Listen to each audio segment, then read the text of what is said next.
Hi guys, Ambercraft, your local writer here. Now today I want to talk to you guys about switching storylines.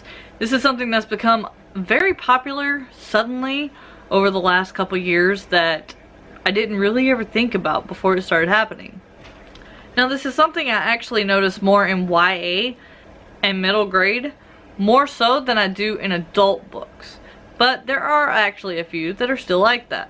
Now, changing of a perspective of a character used to be something that was, and still with some authors, is something that is interwoven into the story, and you don't even realize that you're changing from one character to another because it is in third person, omniscient, where it just flows so well you don't even notice it. As I've been reading books to review, I've actually found that some separate it by a person's point of view, or each chapter is sectioned into each person's point of view, or it's sectioned into months or types of things that's happening or things like that. Now there are some novels like suspense thrillers that probably wouldn't be near as interesting without having these types of breaks.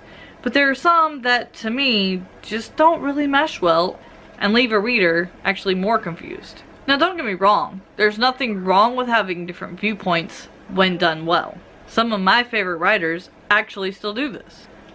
But where you start them could mean the difference in engaging your reader and losing them entirely.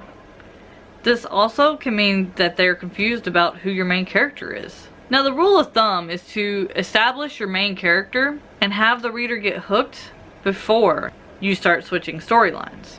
Now just because you're waiting doesn't mean that you can't introduce other characters in the interim. In fact, I actually encourage this to help motivate the reader to connect with the main character more when they do show up. Now as a reader, I love when viewpoints flow between characters without any breaks, because to me they should be as fluid as water. But as a writer, it's not always something that can happen.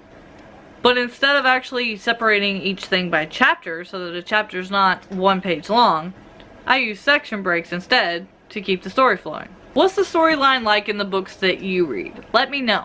I do book reviews and I've really never thought about it more along the reader side than the writer side because I read just for fun, not as a review. So I didn't really think about it until I started noticing this as I started reviewing books. So let me know in the comments down below what book you're reading or what your favorite author is and how they separate their stuff between viewpoints. I've seen it done so many ways that I'm actually really curious. I know it's kind of a short video, but there's not really much to talk about on viewpoints other than there are different ones. So make sure you like, subscribe, leave comments down below, and until the next video guys, happy writing. Bye.